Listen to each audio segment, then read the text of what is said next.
Assalamualaikum warahmatullahi wabarakatuh.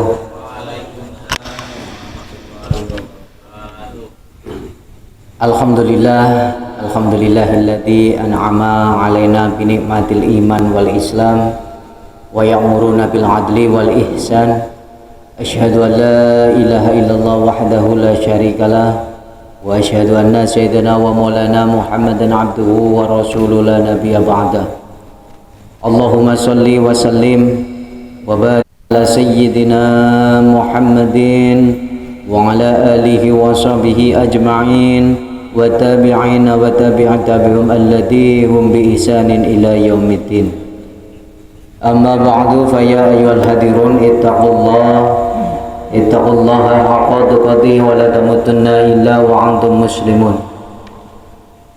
Wa qala Rabbi shrah li sadri wa yassir li amri wahlul 'uqdatam min lisani yafqahu qawli. Al-ayah sadaqallahul azim.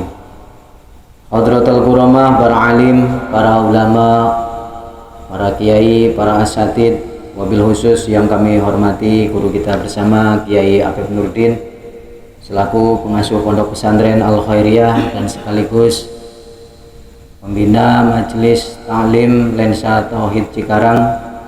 Alhamdulillah beliau hadir tengah-tengah kita. Mari kita doakan bersama, mudah-mudahan beliau beserta keluarga senantiasa diberikan kesehatan oleh Allah Subhanahu wa taala. Amin ya rabbal alamin.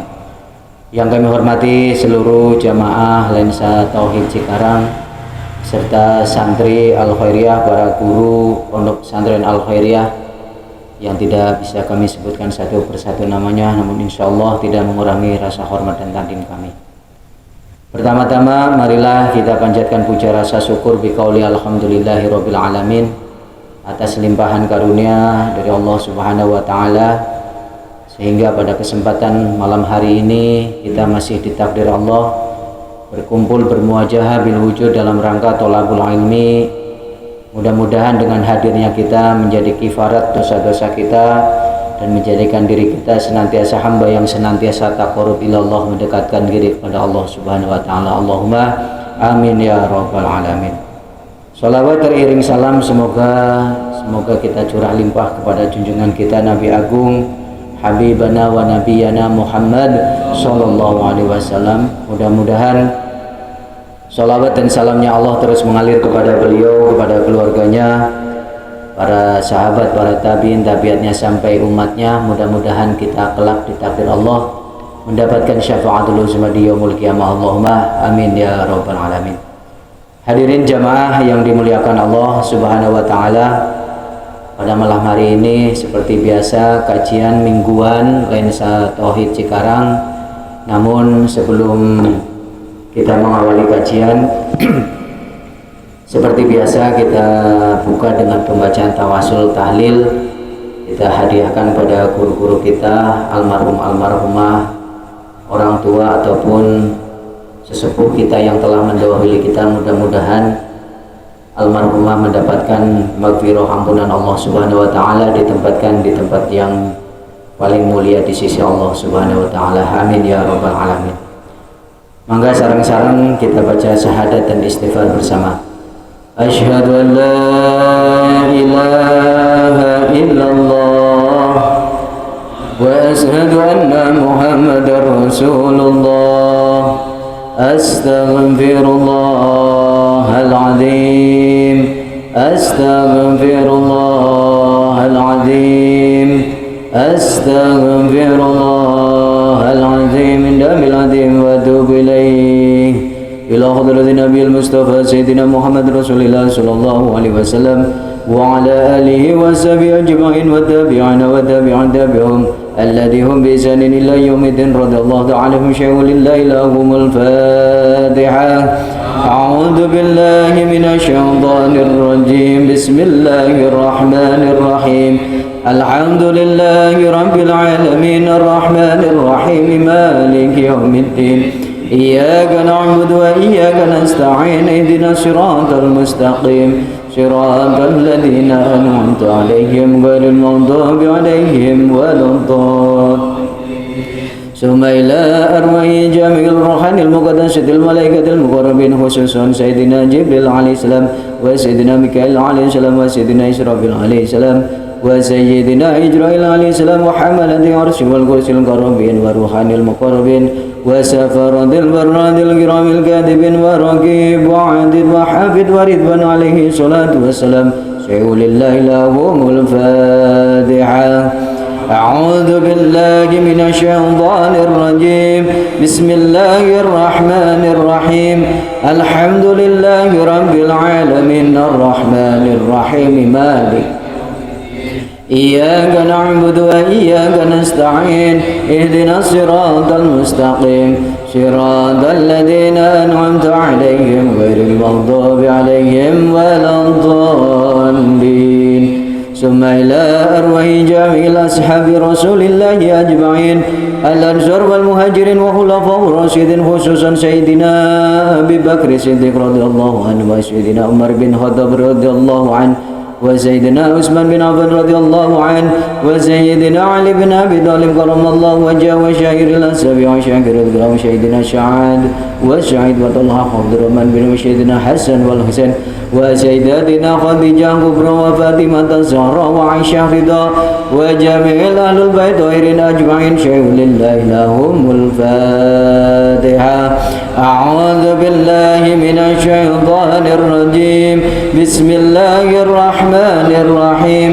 الحمد لله رب العالمين الرحمن الرحيم مالك يوم الدين إياك نعبد وإياك نستعين اهدنا الصراط المستقيم صراط الذين أنعمت عليهم غير المغضوب عليهم ولا الضالين. ثم إلى أرواح جميع الأولياء المقربين والشهداء والصالحين وشهداء المجاهدين والعارفين الخالصين والعالمين الفاقهين والراشدين المتصوفين وقطب رباني قوس العارفين ونجابه ونقبه والأبدال والأوداد والأحيار من ولي ووليد من مشارق الأرض ومغربها ويمينها وشمالها وفاقها وتحتها خصوصا سلطان الأولياء شيخ عبد القادر ثم خصوصا شيخ وحسن أساسي ونعزمه زوزان الهجي ليلة القدر شيخنا ومربي روحنا أبو الشريف محمد زكريا الأنصاري رحمهم الله تعالى ونفعنا بهم علومهم مباركا في الدين والدنيا والآخرة شيء لله لهم الفاتحة. أعوذ بالله من الشيطان الرجيم. بسم الله الرحمن الرحيم. الحمد لله رب العالمين الرحمن الرحيم مالك يوم الدين إياك نعبد وإياك نستعين اهدنا الصراط المستقيم صراط الذين أنعمت عليهم غير المغضوب عليهم ولا الضالين. ثم إلى أرواح آبائنا وأمهاتنا وأصولنا وفروعنا ووالدنا وأولادنا وبناتنا وأزواجنا وذرياتنا وأهل البيت وأحبابنا وأسبابنا وشيخنا ومشايخنا وإخواننا الذين سبقونا بالإيمان من المسلمين والمسلمات والمؤمنين والمؤمنات الأحياء منهم الأموات خصوصا أهل kubur man hadra majlis monggo disebutkan almarhum.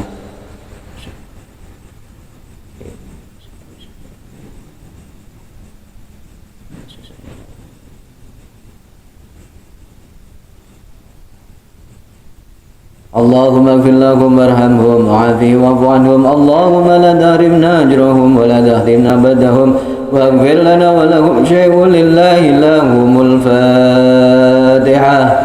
أعوذ بالله من الشيطان الرجيم. بسم الله الرحمن الرحيم.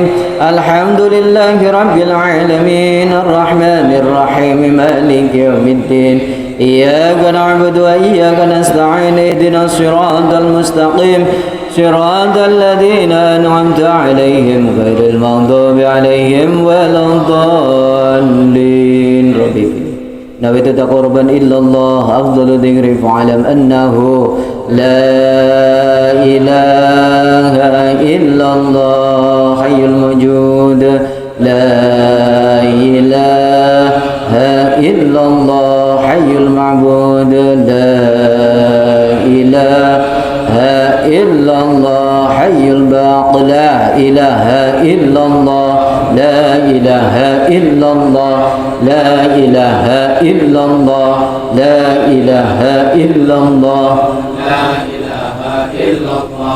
لا إله إلا الله لا إله إلا الله لا إله إلا الله لا إله إلا الله لا إله إلا الله لا إله إلا الله لا إله إلا الله لا إله إلا الله لا إله إلا الله لا إله إلا الله سيدنا محمد رسول الله صلى الله عليه وسلم كلمة الحق عليها نهي وعليها وبنا المسلم صلى الله عليه من الآمنين لا إله إلا الله لا إله إلا الله لا إله إلا الله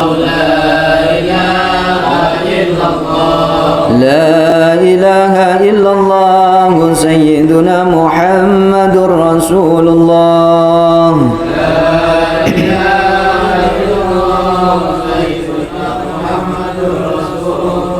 اللهم صل على سيدنا محمد اللهم صل عليه وسلم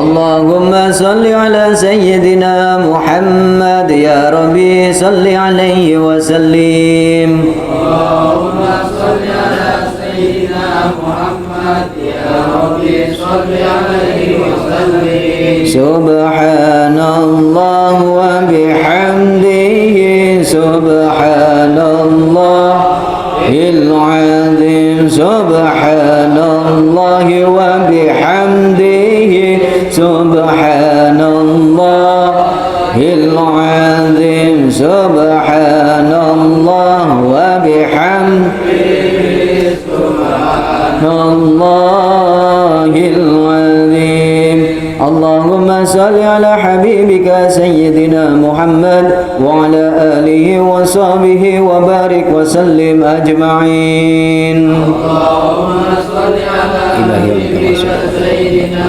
محمد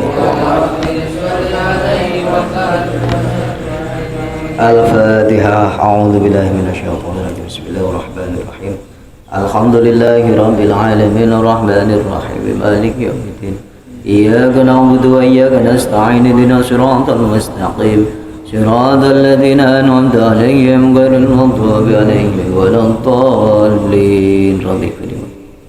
Alhamdulillah, demikian tadi pembacaan tawasul tahlil, mudah-mudahan menjadikan wasilah turun keberkahan Allah Subhanahu wa taala dan menjadikan wasilah kita dimudahkan mendapatkan ilmu nafi', ilmu yang bermanfaat untuk kita di dunia maupun di akhirat. Allahumma amin amin ya rabbal alamin. Untuk acara berikutnya yaitu kajian yang langsung disampaikan oleh guru kita bersama. Kepada guru kita takriman wa tantiman, tafadhol sallu ala nabi Muhammad.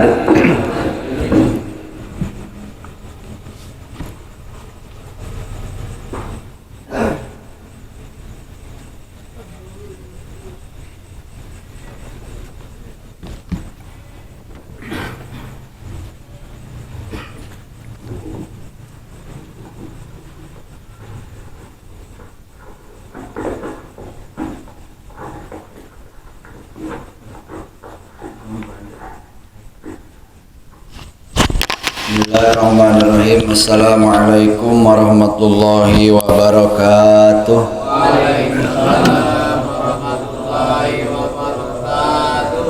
Innal hamdalillah nahmaduhu wa nasta'inuhu wa nastaghfiruh wa na'udzu billahi min shururi anfusina wa min sayyiati a'malina. May yahdihillahu fala mudhillalah wa may yudlilhu fala hadiyalah. Asyhadu an la ilaha illallah wa asyhadu anna Muhammadan abduhu wa rasuluhu la nabiyya ba'dah. Allahumma fasholli wa sallim ala sayyidina Muhammad wa ala alihi wa sahbihi ajma'in, amma ba'du. Fa ya ayyuhal hadzirun ittaqullaha haqqa tuqatih wa la tamutunna illa wa antum muslimun. Waqad qala Allah Ta'ala fil Qur'anil Karim, a'udzu billahi minasyaitonir rajim. Wala nabluwannakum bisyai'im minal khawfi wal ju'i wa naqsim minal amwali wal anfusi wath thamarat wa basyiris sabirin. Al-ayah. Shadaqallahul azim. Para bapak jamaah Lensa Tauhid yang saya hormati, mudah-mudahan semuanya dimuliakan oleh Allah Subhanahu wa taala. Para alim ulama, para kiai, para asatid, wabil khusus Bapak Ustadz Asin Rafiq yang saya hormati, mudah-mudahan dimuliakan oleh Allah Subhanahu wa taala. Para dewan guru Pondok Pesantren Al-Wahiriyah, para santri Pondok Pesantren Al-Wahiriyah yang saya hormati, mudah-mudahan semuanya dimuliakan oleh Allah Subhanahu wa taala. Mudah-mudahan semuanya diberikan ilmu yang bermanfaat dunia dan akhirat. Mudah-mudahan hidupnya diberikan keberkahan, panjang umur, dan bisa beribadah kepada Allah Subhanahu wa taala. Amin ya Allah ya rabbal alamin. Alhamdulillah, pada kesempatan kali ini kita masih diberikan nikmat oleh Allah sehingga bisa melaksanakan salah satu kewajiban kita, yaitu thalabul ilmi, yang insya Allah untuk kajian malam hari ini seperti biasa diawali dengan kitab Hikam dan kemudian nanti kitab Minhajul Abidin. Namun sebelumnya mari kita membaca sholawat bersama-sama. Bismillahirrahmanirrahim. Rabbi banfa'na bi barakatihim wa dinal husna bi hurmatihim wa amitna bi tariqatihim wa mu'afati minal fitani. Rabbi fanfa'na bi barakatihim wahdinal husna bi hurmatihim wa amitna bi tariqatihim wa mu'afati minal fitani. Rabbi fanfa'na bi barakatihim wahdinal husna bi hurmatihim wa amitna bi tariqatihim wa mu'afati minal fitani. Halaman 50, halaman 49, makalah ke-60 ya. Makalah hikmah ke-60. Bismillahirrahmanirrahim. Anta ari anjeun hurun eta anu merdeka, mimma tina perkara anta anu ari anjeun anhu tina itu ma aisun eta anu putus harapan. Aimin kulima tegas nama tina setiap perkara anta anu ari anjeun aisun eta anu putus harapan minhu tina itu ma. Wa abdun jeung jadi abid, jadi hamba, jadi pembantu, lima pikeun perkara anta anu ari anjeun lahu dina itu ma tomiun eta anu toma anu mikahayang. Ailikul lima tegas nama dina setiap perkara anta anu ari anjeun tomiun eta anu mikahayang pihi dina ieu ma. Paan maka ari lapad an bimakna min eta makna min. An anu mana anta hurun mima anta anhu eta. Jadi anhu kan huruf jarnya, an itu huruf jar, min juga huruf jar. yang dibacakan atau dibicarakan lafal an, tapi yang dimaksud adalah min, padahal artinya sama.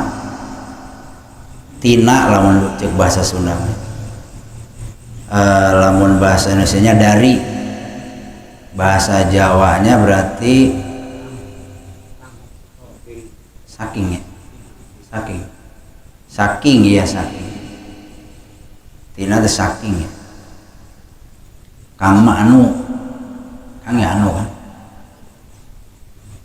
Tapi beda secara makna. Karena an itu jadi saking, darinya jauh gitu Mas. Kalau min itu darinya itu memulai dari titik yang satu ke titik yang lain. Kalau an itu darinya itu lepas jauh. Kayak Romaitu sahma anil kausi. Romaitu, aku melempar as-sahma, busur panah, anil kausi, lepas jauh dari gondewanya, dari busur dari panahnya. Kalau min, dahabtu minal masjidil haram ilal masjidil aqsa. Aku berangkat dari Masjidil Haram ke Masjid Aqsa. Bedanya begitu. Jadi an bimana min. Walamu lahu jeung ari lamna lapad lahu bimana fi. Lahu yang mana? Lahu yang ini nih. Wa abdun lima anta lahu. Wa hadza jeung ari ieu hikmah dalilun eta dalil akhara nusajen. Likob hitom'i karena gorengna toma wa madhil iyasi jeung dipujina putus harapan minal khalqi ti makhluk wal qanaati jeung qanaah birizki kana rizki al maksumi anu geus dibagikeun.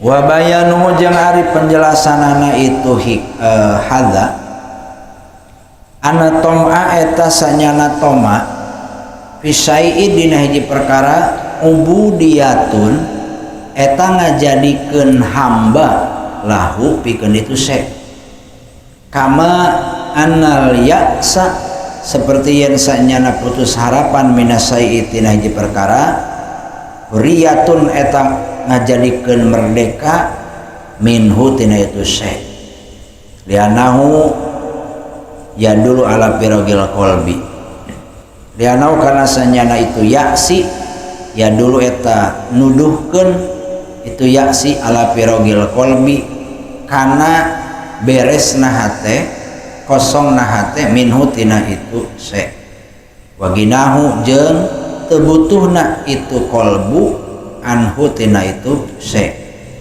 patomimu maka ari jalma anu toma abdun eta jadi budak wal ya isu jeung ari anu putus harapan hurun eta anu merdeka walidzalika jeung kulantaran sakitu kila dicarioskeun al abdu ari abdun hurun eta jadi merdeka ma qanaa salagi qanaah itu abdun wal huru jeung ari jalma merdeka abdun eta jadi hamba jadi budak ma toma'a selagi toma itu hurun wal qanaatu jeung ari qanaah ya eta ari ieu qanaah as-sukunu eta tenang ingda adamil maklupati dina nalika eueuhna anu dipika cinta wahia jeung ari itu qanaah awaluz zuhdi eta mimitina sifat juhud. Para bapak yang saya hormati, hikmah yang ke-60 ini masih sama pembahasannya dengan hikmah sebelumnya terkait masalah oma atau bahasa Indonesianya tamak.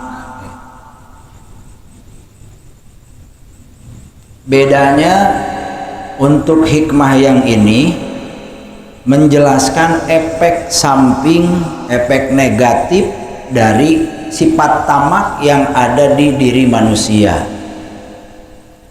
anta hurun mimma anta anhu ayisun wa abdun lima anta lahu tomiun. Orang yang menghilangkan sifat toma, atau antahurun, engkau menjadi merdeka dari segala yang engkau berlepas diri darinya. Wa abdun lima anta lahu tamiun, dan engkau adalah budak dari segala sesuatu yang engkau tamak terhadapnya. Orang yang mempunyai sifat tamak maka akan menjadi budak dari sesuatu yang diinginkannya. Orang yang berlepas diri dari membutuhkan sesuatu, maka dia akan merdeka, bebas, tidak dijajah dari sesuatu tersebut.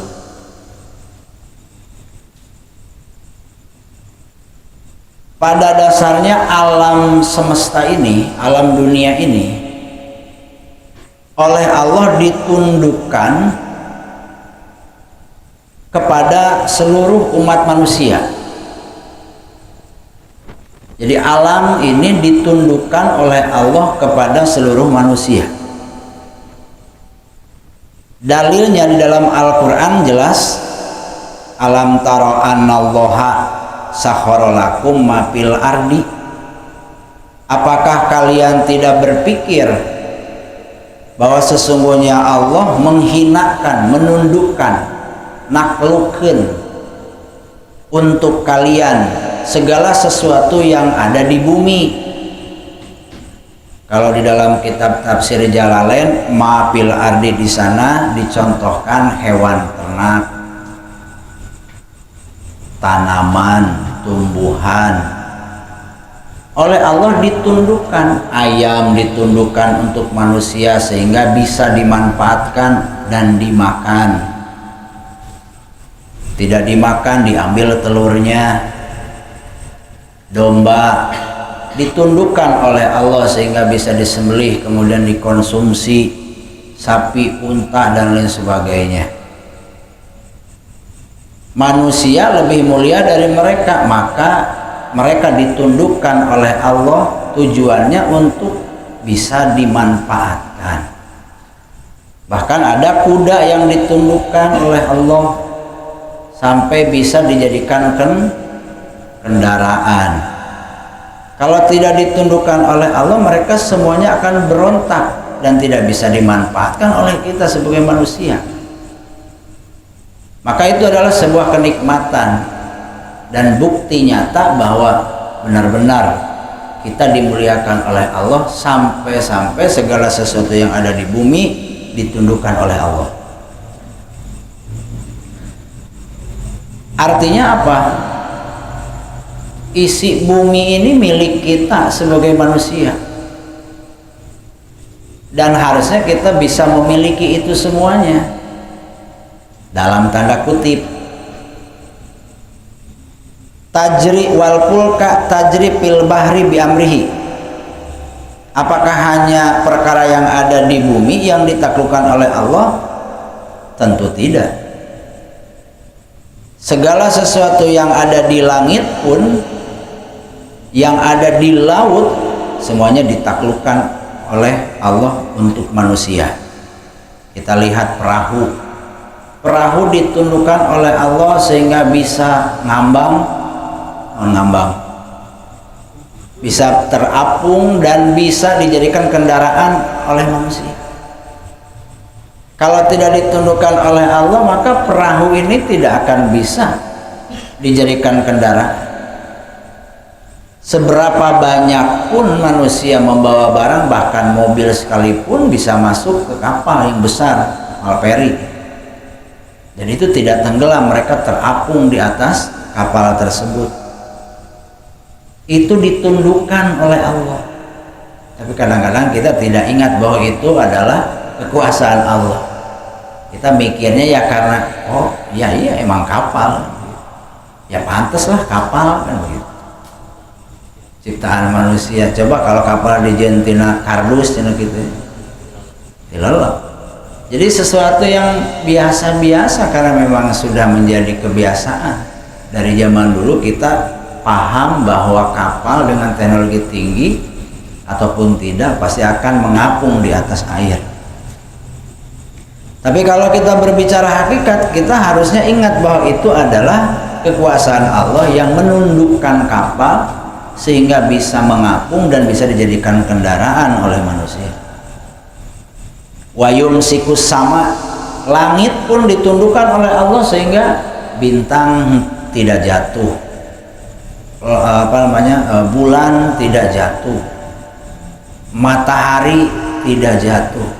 Padahal mah tihangan itu mataharinya, tapi henteu rag-rag gitu.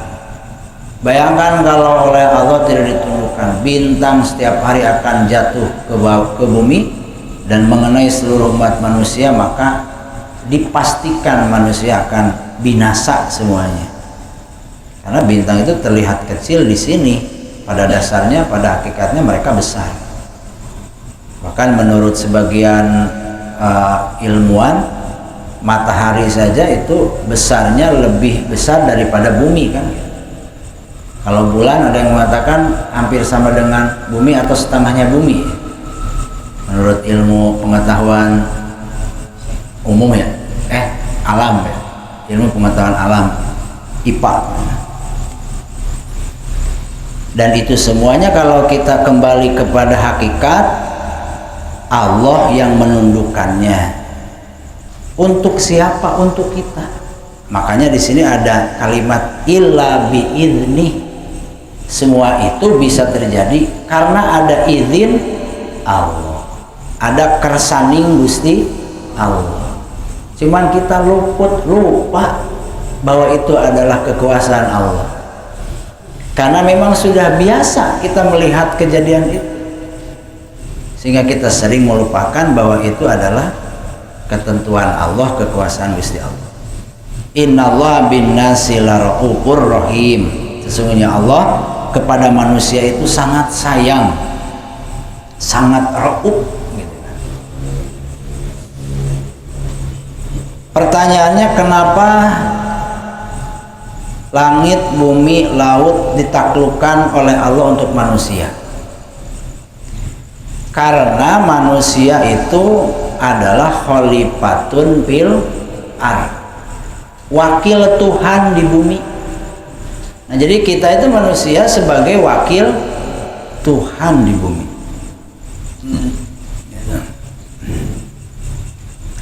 Kan jelas di dalam Al-Quran surah Al-Baqarah ya, dijelaskan bahwasannya manusia itu dipilih oleh Allah sebagai khalifah fil ardh. Malaikat sampai komplain, kenapa manusia yang dijadikan khalifah, padahal manusia itu secara umum makhluk Allah yang tabiatnya merusak, mengucurkan darah, artinya saling melukai, saling membunuh. Cuman Allah berkata, menjawab kepada malaikat, kalian tidak tahu apa yang aku tahu. Aku lebih tahu apa yang tidak kalian ketahui kan. Bahkan setan, malaikat pada saat manusia dijadikan khalifah fil ardh ditundukkan oleh Allah sampai-sampai disuruh sujud penghormatan untuk memuliakan manusia sebagai khalifah fil ardh. Sujud penghormatan itu ya bukan begini, penghormatan bendera kayak orang Jepang lah. Hai mirip, tapi nggak sampai sujud begitu. Sujudnya kayak orang Jepang, seukuran ruku lah, seolah begitu. Cuman ya iblis, setan tidak mau mengikuti perintah Allah untuk tunduk kepada Nabi Adam sebagai bapaknya manusia. Nah, kenapa sampai dimuliakan, sampai ditaklukkan, ditundukkan seluruh alam untuk manusia ketika jadi khalifah fil ardh? Karena manusia ketika dijadikan khalifah fil ardh, mereka ini punya dua alat yang tidak dimiliki oleh makhluk yang lain, yaitu akal dan hawa nafsu. Makanya kata Allah dalam Al-Quran, fa'alhamaha fujuraha wa taqwaha. Komplit manusia. Sifat baiknya dikasih oleh Allah, diberi oleh Allah, sifat buruknya pun diberi. Akalnya dikasih, nafsunya dikasih. Kalau malaikat hanya diberikan akal saja, setan diberikan nafsu saja. Manusia komplit sehingga layak jadi khalifah fil ardh. Kenapa layak? Karena ada potensi bisa menciptakan harmonisasi, keselarasan, keseimbangan. Malaikat tidak akan bisa seimbang, karena ketika malaikat disuruh ibadah, sujud dosa neng-neng. Malaikat gawe di PTI malaikat. Mau mudah-mudahan akhirnya tidak berkembang biak. Tidak ada generasi untuk melestarikan li'ilai kalimatillah di bumi. Dunia ini tidak akan ada perkembangan teknologi dan lain sebagainya. Makanya tidak dipilih sebagai khalifah fil ardh, karena mereka tidak bisa menciptakan harmonisasi, keseimbangan. Setan ya demikian, hancur dunia. Tapi manusia bisa menciptakan harmonisasi, keseimbangan, keselarasan kan? Karena mereka punya akal dan hawa nafsu gitu. Walaupun itu potensi lah, potensi untuk bisa menciptakan harmonisasi. Dalam agama, misalnya kita lihat saja dalam kitab Sahih Bukhari ya, dalam masalah urusan ibadah misalnya, ketika tidak ada keseimbangan, itu benar dilarang oleh Rasul. Abdullah bin Umar misalnya kan, Abdullah bin Umar diceritakan puasa setiap hari, malamnya begadang digunakan untuk sholat malam, baca Quran satu hari 30 juz. Istilah kata waktunya ini tidak ada ruang untuk mengurus dunia. Bisa jadi anak dan istrinya pun terbengkalai. Bayangkan puasa setiap hari, baca Quran 30 juz per hari, malamnya begadang digunakan untuk tahajud, dikedar gitu ya. Akhirnya ditegur oleh Rasul, tidak boleh begitu.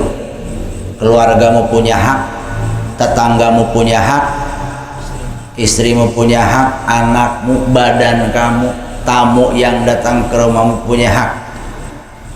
Akhirnya batas maksimal puasa dari Rasul itu yang paling banyak adalah puasa Nabi Daud, sehari puasa sehari buka.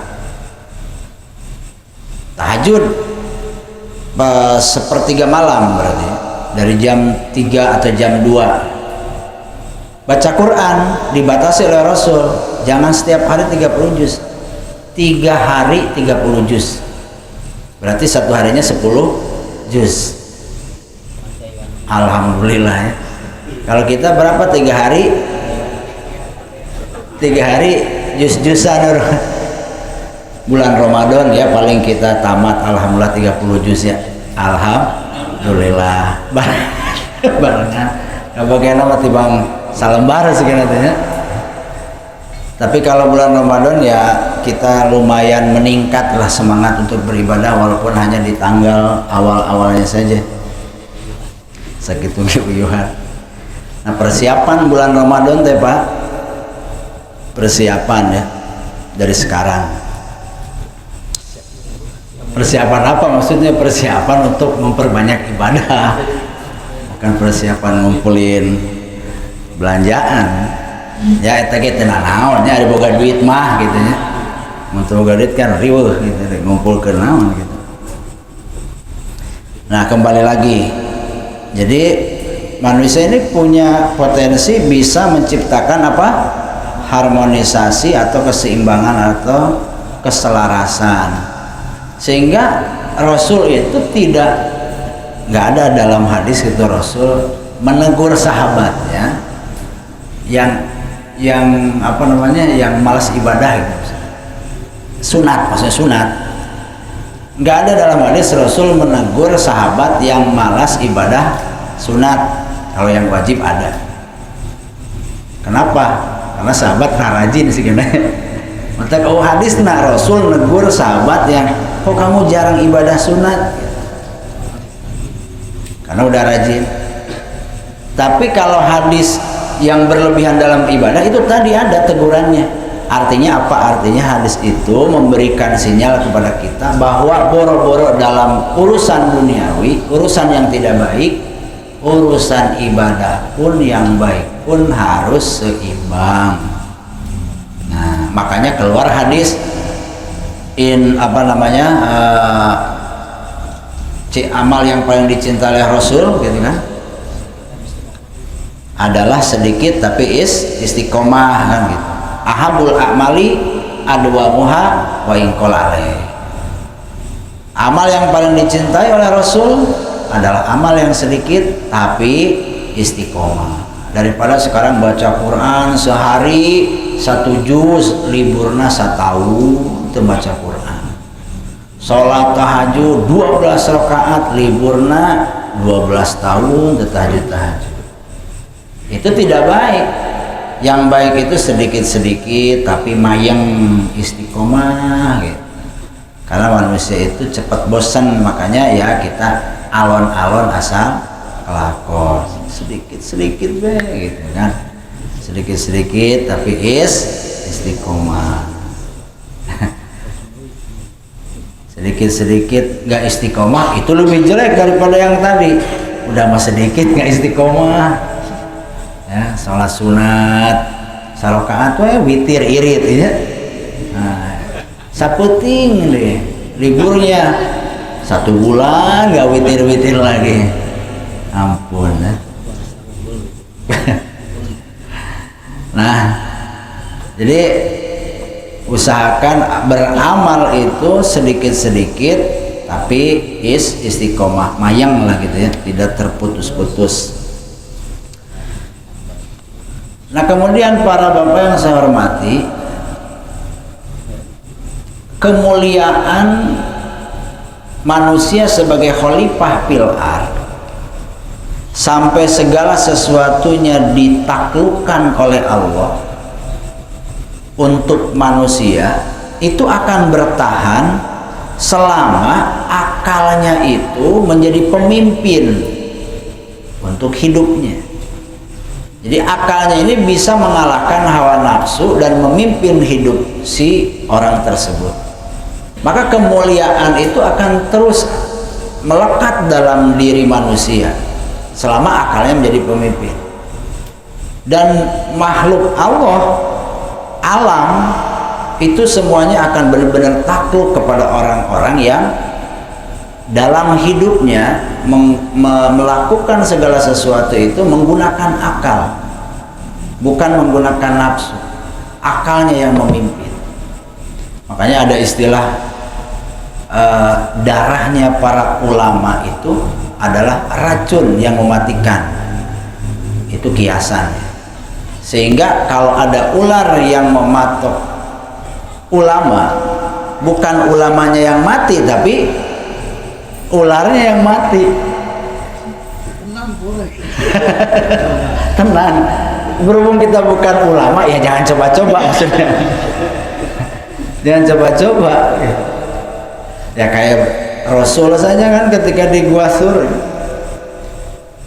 Rasul itu tidak takut walaupun beliau tahu ada ular. Tapi ya Abu Bakar Siddiq sebagai sahabat, beliau merasa khawatir karena tahu ada ular. Sampai ditutup dengan tangannya. Ya Abu Bakar Siddiq pada saat itu belum jadi ulama kali ya. Soalnya pas digigit ular dia panas tiris gitu. Tapi kalau Rasul yang digigit para ulama, maka bukan mereka yang mendapatkan bisa dari si ular tersebut, tapi justru si ular yang mendapatkan bisa dari darahnya para ulama. Karena darahnya para ulama itu adalah racun. Kenapa bisa begitu? Itu kiasan maksudnya. Mereka itu, ulama itu adalah orang-orang yang hidupnya dipimpin dengan akal sehat, akal yang jernih, tidak dikalahkan dengan hawa nafsu. sehingga akan kembali kepada Al-Quran yang tadi, seluruh alam semesta ini akan ditaklukkan untuk mereka kan. Tak boleh lama kalau bahasa kayak gini, mana hayang loba dunia masih ngerajin ibadah we cenah gitu, engke nuturkeun cenah dunia mah eta teh kiasan. Kalian kalau pengen kaya mah rajin ibadah yang soleh, jauh dari maksiat, nanti juga dunia akan mengikuti. Itu kiasan. Artinya dunia ini akan ditaklukkan oleh orang-orang yang hidupnya sehari-harinya dipimpin dengan akal, bukan dengan hawa nafsu. Tapi kalau hawa nafsu yang memimpin, kemuliaannya hilang. Dunia ini tidak takluk lagi kepada orang tersebut. Sehingga kalimat yang keluar dari Syekh Ibnu Athaillah, ketika manusia dipimpin dengan hawa nafsu, banyak keinginan, banyak harapan, banyak menggantungkan sesuatu kepada makhluk, maka dia akan menjadi hina karena posisinya menjadi pembantu, menjadi hamba, menjadi budak. Dia akan dibudakkan dengan sesuatu yang diinginkannya. Padahal Allah menciptakan mereka yang diinginkan oleh manusia menjadi hamba buat kita manusia, tapi kita malah jadi hamba untuk sesuatu yang oleh Allah ditaklukkan untuk kita. Jadi maka itu sesuatu yang paling jelek, karena Allah dengan sayangnya kepada kita menaklukkan dunia, tapi kita malah ditaklukkan oleh dunia, sehingga hilanglah kemuliaan kita, identitas kita sebagai manusia hilang. Makanya alam semesta ini tidak mengerti bahwa kita manusia, karena identitas manusia itu apa? Al-insanu hayawanun natik. Manusia itu adalah hewan yang bisa berpikir. Artinya melakukan sesuatu itu selalu menggunakan pikiran yang sehat, bukan hawa nafsu. Itu ciri manusia. Tapi kalau hewan kan nggak mikir kan, ucing so hayang kawin di mana we ucing makan temikir kalau gabros atau misalnya hewan yang lain, harimau, ketika ingin mencelakai orang lain, dia tidak mikir panjang, merasa dirinya terancam pasti serang balik kan. Tapi kita manusia selalu menggunakan pikiran. Kalau kita tidak menggunakan pikiran kita, hilang identitas kita sebagai manusia. Makanya dulu ada cerita ini apa di buku itu, di buku filsafat itu. Jadi katanya gini, ada seorang prajurit gitu, punya guru. Dia nanya ke gurunya, "Guru, saya mau beli ilmu yang mahal. Keluarkan ilmu yang paling mahal, saya beli." Akhirnya dikeluarkan, oke, harganya sekian, ilmunya ini nih. Kalau kamu menemukan segala sesuatu dan ingin memutuskannya, maka sebelum itu dilakukan, melangkahlah 3 kali ke depan, mundur 3 kali ke belakang. Kata prajuritnya, ilmu apa? Ilmu mahal kok kayak begini kan? Mana bayarnya mahal, ilmunya cuma begitu kan? Akhirnya ya pulang lah, udah bayar pulang. Ketika nyampe di depan rumahnya, ada sendal yang tidak dikenali oleh si prajurit ini. Istrinya ada di dalam. Ini sendal siapa? Wah, jangan-jangan selingkuhan istri saya. Tidak pikir panjang, pedang dikeluarin, pintu dibuka, masuk ke kamar, ternyata benar istrinya sedang tidur dengan orang lain, tapi wajahnya tidak terlihat. Ketika hendak dihunus pedangnya, ketika hendak dibunuh orang itu, dia mikir, ingat ilmu dari gurunya. Jadi kata guru saya, sebelum saya melakukan sesuatu, lakukan 3 kali melangkah ke depan, 3 kali mundur ke belakang. Itu dilakukan tuh 3 kali melangkah ke depan, mundur ke belakang 3 kali. Nah, ketika mundur ke belakang, mereka bangun. Ternyata pas bangun, yang tidur dengan istrinya adalah perempuan dan itu saudaranya. Akhirnya dia mikir, ini ilmu mahal. Kalau saya kesusuk, bahasa Jawanya ya, kalau saya terburu-buru tadi membunuh orang itu, ternyata itu bukan laki-laki dan bukan selingkuhan istri saya. Maksudnya berpikirlah dengan matang. Makanya kan cek orang Sunda mah dibeuweung diutahkeun begitu nya. Ari rek ngalakukeun segala sesuatu. Mikir heula sing lila cenah. Ulah burung busuk, jangan kesusuk, jangan terburu-buru, berpikir panjang supaya kita tidak menyesal. Itu ciri khas manusia, selalu menggunakan akal pikiran dalam segala sesuatu. Nah, makanya Allah memberikan ujian kepada kita. Satu ujian yang diberikan oleh Allah itu keinginan dan kesenangan. Keinginan dan kesenangan ini kalau tidak bisa kita taklukkan dengan akal kita, maka kita akan menjadi hewan untuk mengejar keinginan dan kesenangan. Banyak orang yang mengejar keinginannya sampai menghalalkan segala cara. Makanya kalau kita melakukan sesuatu jangan atas dasar keinginan, yaitu tadi toma itu tak tamak. Karena kalau memutuskan sesuatu atas dasar keinginan biasanya sudah tidak objektif. Orang pengen kan begitu.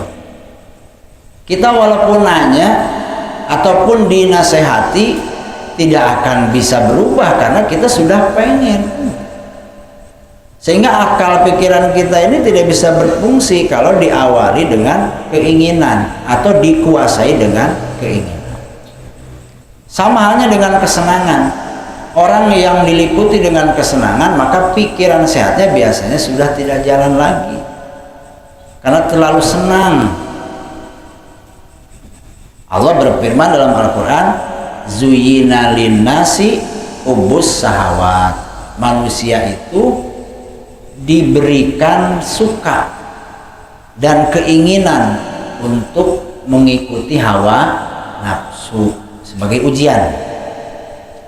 Minan nisa'i, manusia banyak yang suka terhadap perempuan.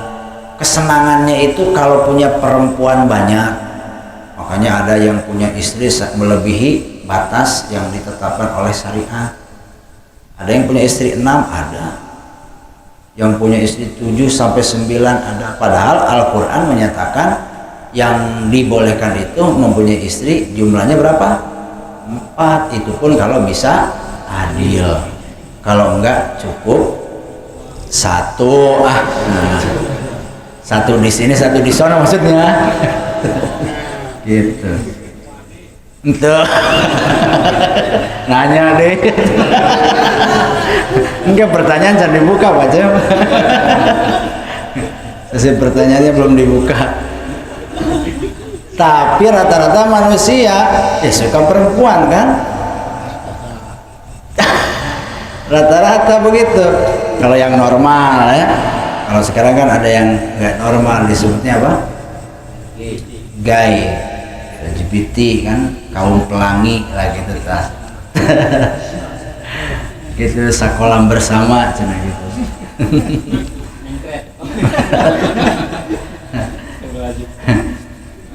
Kalau mau jarang ngahejen gitu. Tapi kan itu kelainan, penyakit. Nah, dasarnya manusia ya suka perempuan semuanya. Makanya kalau kita sudah tidak suka perempuan berarti nggak normal. Kalau kita lihat perempuan, aduh, kita gelis semua, nya itu normal berarti kan. Aku amin. Gitu. Kalau kita misalnya melihat perempuan cantik, perempuan bahenol dan sebagainya, kemudian kita suka, ya itu wajar karena zuyyina linnasi hubbus syahawati minan nisa wal banin. Manusia cenderung oleh Allah diuji cinta terhadap anak-anaknya, sehingga mereka itu kadang-kadang lupa untuk mendidik anak mereka sesuai dengan ketentuan agama. Karena apa? Orang sayang Pak. Contoh gini, anaknya salah, tapi karena sayang dibela. padahal dia salah. Makanya orang kalau sudah diliputi dengan kasih sayang, kesenangan, keinginan, sudah tidak bisa objek. Kalau kata Gus Bama kan ada kiai misalnya mengkritik anak tetangganya yang tidak suka pakai kerudung ketika bawa motor, anaknya anak perempuan, dikritik habis-habisan sampai dibahas di pengajian. Tapi besoknya giliran anaknya naik motor nggak pakai kerudung, wajarlah, namanya juga manusia katanya kan, anak kecil gitu kan, belum tahu apa-apa kan, manusia itu makhluk khotok wanisyan, kan gitu kan. Jadi kalimatnya beda. Karena apa? Yang melakukan kesalahan adalah anaknya, diliputi dengan kasih sayang, dengan kecintaan, diliputi dengan keinginan dan kesenangan terhadap anak-anaknya. Nggak banyak orang yang gagal mendidik anak gara-gara salah cara mendidik, bukan dengan akal sehat tapi dengan perasaan cara mendidiknya. Gitu. Bapak-bapak tuh kalau monokin anak, ya, jangan percaya anak kalau nelpon, Pak, saya pengen pulang, kenapa sakit, tolong dipercaya Pak. Karena ngalaman nggak bohong gitu, ke rumah santren gitu. Jadi saya mah sudah nggak bisa ketipu sama anak saya, karena saya sering nipu orang tua saya dulu gitu. Gitu. Dan hikmahnya ternyata sekarang gitu maksudnya, supaya saya bisa mendidik anak saya kan gitu. Tapi orang tua saya kan berhasil kan. Gitu. Makanya dulu kan kalau kita beli kitab, ada kitab namanya Imriti, gimana caranya supaya dapat duit banyak. Orang tua tahu Imriti harganya cuma 4.000 kalau dulu ya. Sekarang berapa saya nggak tahu. Kalau saya sebutkan mau beli kitab Imriti, mereka tahu harganya 4.000. Makanya saya belinya, bilangnya gini, saya mau beli kitab Umar Yoto kan gitu. Tulisannya kan sama, barisnya aja yang beda. Umar Yoto, berapa harganya? 400.000 gitu. Akhirnya dapat duit gede kan gitu. Nah, hal-hal seperti itu bagi kalangan kita anak-anak 90-an itu kan bukan penipuan dari hati sebenarnya bahasanya. Cuman herian lah gitunya, efek kurang duit.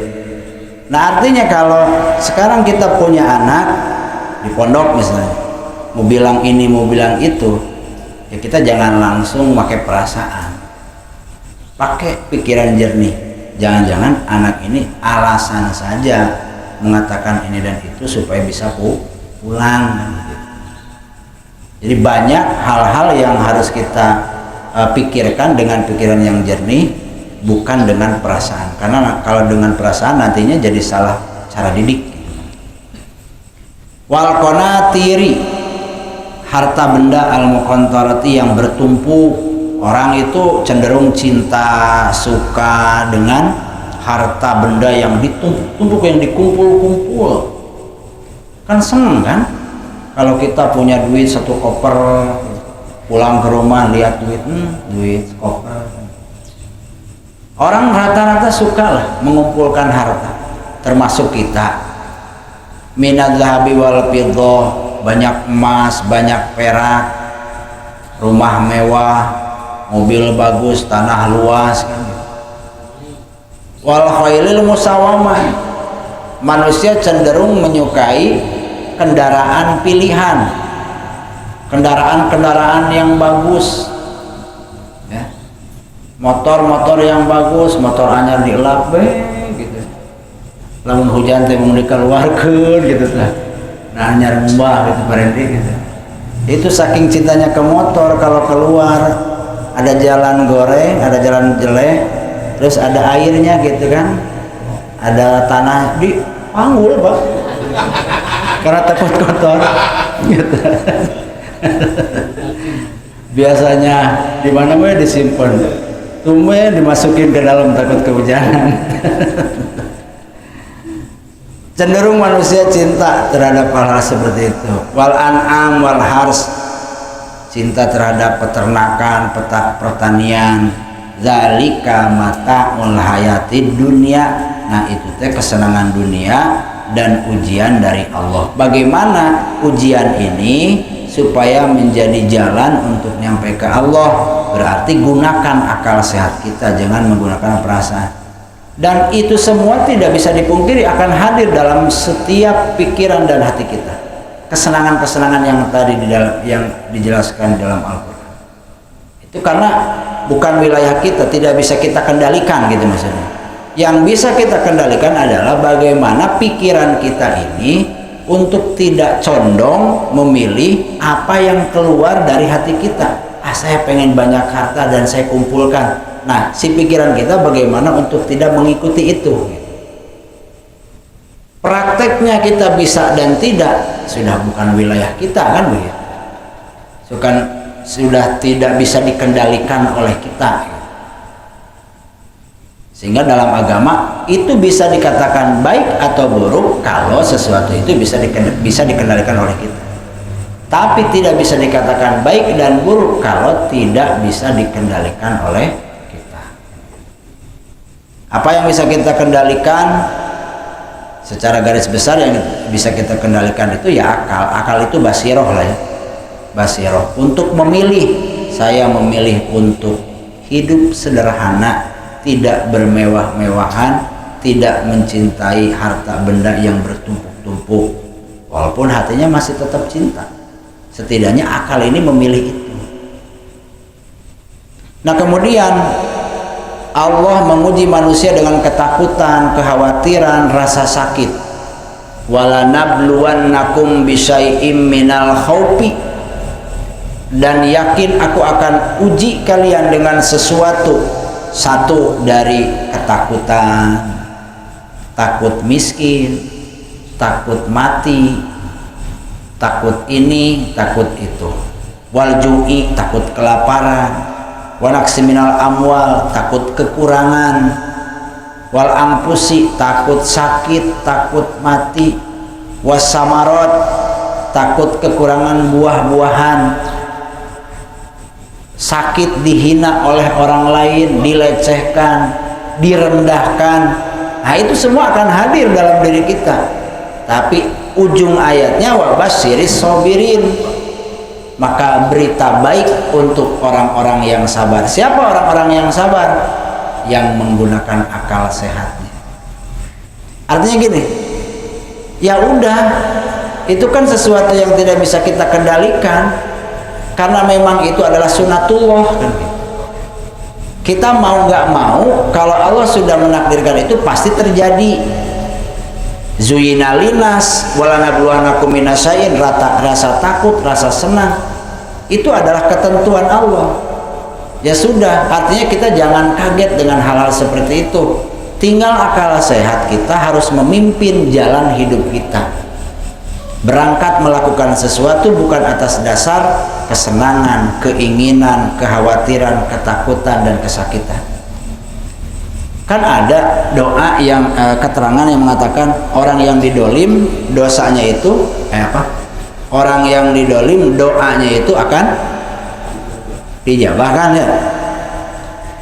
Cuman kita salah tafsir. Ketika kita didolim, kemudian kita berdoa jelek untuk orang yang mendolimi kita, maka giliran dia mendapatkan sesuatu yang jelek, dia ingat itu gara-gara doa saya, karena doa orang yang didolim diijabah. Padahal kejadian jeleknya sudah berlalu lama gitu maksudnya, dari kejadian sebelumnya. Setahun orang yang didoakan baru mendapatkan hal yang jelek, tapi dia ingat terhadap doanya. Itu kan salah pengamalan. Artinya gini, orang yang didolim harusnya mendoakan yang baik kepada orang-orang yang mendolimi, karena ciri orang yang sabar itu tidak balas dendam gitu maksudnya. Dan terus kemudian hadis itu untuk siapa? Untuk orang-orang yang mendolim. Jangan digunakan untuk kita yang didolim maksudnya. Nah, kalian misalnya santri, supaya takut untuk mendolimi orang lain, maka ambil hadis itu, hati-hati gitu maksudnya, supaya kita takut, oh ada doa yang diijabah yaitu orang yang didolim, maka kita takut mendolimi orang lain. Nah kita yang didolim jangan pakai hadis itu, wa basyiri sobirin, pakainya dalil Al-Quran yaitu sabar. Nah para bapak yang saya hormati, jadi kesimpulannya pimpin diri kita, hidup kita dengan akal, jangan dengan rasa ya, rasa senang, rasa ingin, rasa khawatir, rasa takut, rasa sakit, karena itu akan menimbulkan toma. Ketika toma hadir dalam hidup kita, maka kita akan terhina karena akan dibudakkan oleh sesuatu yang kita inginkan. Berapa banyak orang yang sibuk mencari dunia sampai meninggalkan kewajiban akhirat karena dia mencintai dunianya, dan itu akan menjadi kesengsaraan di ujung hidupnya, utamanya di akhirat nanti. Nah mudah-mudahan bisa dipahami. Amin ya Allah ya Rabbal alamin. Wallahu a'lam bis-shawab. Mendengarkan bersama kajian dari guru kita, mudah-mudahan kita semuanya mendapatkan ilmu nafi dan kita semuanya bisa mengamalkan dalam kehidupan kita sehari-hari. Dan untuk terakhir, mari kita tutup dengan pembacaan doa bersama-sama. Mudah-mudahan apa yang kita hajatkan dijabah dikabul Allah Subhanahu wa taala. Amin ya rabbal alamin. Astaghfirullah Rabbal baraya, astaghfirullah minal khataya, Rabbi zidni ilman nafi'an wa wafiqni amalan salihan. A'udzu billahi minasyaitonir rajim. Bismillahirrahmanirrahim. Shallallahu alaihi wa sallam.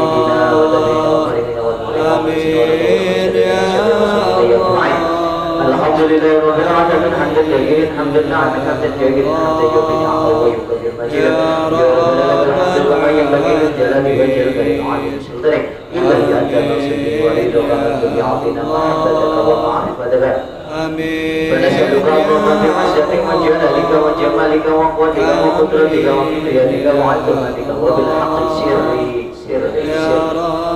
أسرع أسماء الحبيب وأنبيائك الكرام وأوليائك الفهم وملائكة المقربين عليه الصلاة والسلام وبحق لا إله إلا الله محمد رسول الله صلى الله عليه وسلم وبحق هذا اسم عظيم الله بالألف القيم الذي ليس قبله سابق ولا باطل من الذي لم أكتب به فالأسرار وأخذنا به معاد الوسيل وبالهاء مخيطة محرقة للسواك والجواب والنواتب أن توفقنا لنظر إلى وجهك الكريم وتقضي حوائجنا وتفتح لنا أبواب العلوم والقصر وتفيض علينا من بركة العرش والكرسي والله المحمود وتتجل بقلوبنا بأنواع التجليات وأسرارك ما أخذت وتجل على قلوبنا بأنبيائك وأصفيائك أجمعين برحمتك وكرمك يا أرحم الراحمين. لا إله إلا أنت سبحانك إني كنت من الظالمين. فاستجبنا له ونجعله من الغفر كذلك ننجي المؤمنين. اللهم إني أقمت نفسي لك هذا المثال المحمدي حقيرا ذلك مذنبا مستشفعا فيسر لنا أنواع جليتك الإلهية وعصر الملائكة القدسية وإمام عليك الربانية وفريدة حبيبك محمد ولو أنه بهم ظلموا أنفسهم جوفا فاستغفر الله واستغفر الله صلى الله وجد ولا تواب الرحيم. ربنا ظلمنا أنفسنا وإن لم تغفر لنا وترحمنا لنكونن من الخاسرين. ربنا هب لنا من أزواجنا وذرياتنا قرة أعين واجعلنا للمتقين إماما. رب اغفر لي ولوالدينا وللمؤمنين يوم يقوم الحساب. ربنا آتنا في الدنيا حسنة وفي الآخرة حسنة وقنا عذاب النار. وصلى الله على سيدنا محمد النبي الأمي وعلى آله وصحبه وسلم. بفضل سبحان ربك رب العزة عما يصفون وسلام على المرسلين والحمد لله رب العالمين. آمين يا الله. آمين يا الله يا رب العالمين. نسألك الإجابة ijabah bi barakatil Fatihah. Alhamdulillah. Iyyaka na'budu wa iyyaka nasta'in ihdinas siratal mustaqim. Siratal ladzina an'amta 'alaihim ghairil maghdubi 'alaihim waladdallin. Ya Nabi salam alaika, ya Rasul salam alaika, ya Habib salam alaika, salawatullah alaika, ya Nabi salam alaika, ya Rasul salam alaika, ya Habib salam alaika, salam